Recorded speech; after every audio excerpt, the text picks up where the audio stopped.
Você vê a dimensão que é o queimador, o tamanho da chama.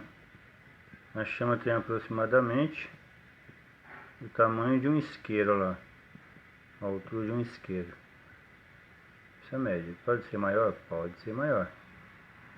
Depende do que o cliente vai querendo, a gente vai fazendo. Certo? Este é um queimador de lareira. E a chama é assim, amarelinha, metade azul, metade amarelinha. Como você pode ver aí, ó.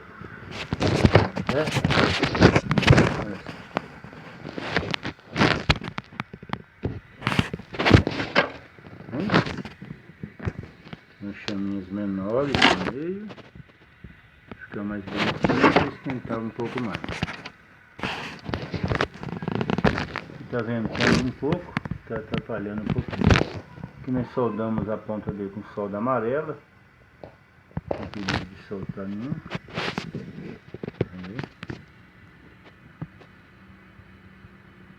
Queimador de lareira.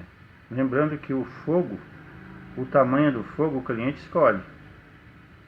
O tamanho da chama. Se você quiser uma chama mais larga e mais alta, faço também. Faço a chama da largura e a altura que você quiser. E quantas chamas você quiser.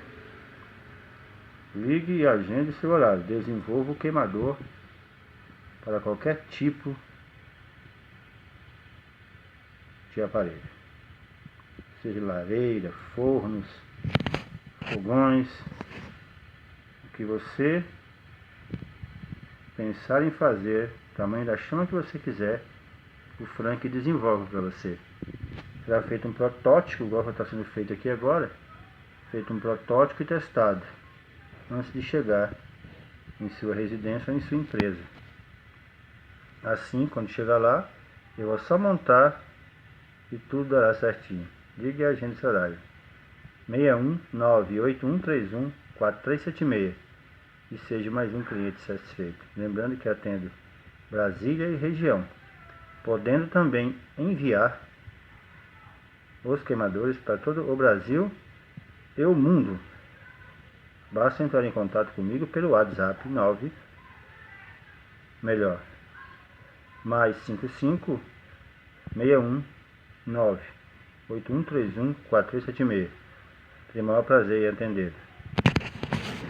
Se falar em outra língua, melhor que digite, que eu consigo traduzir. Obrigado e até a próxima.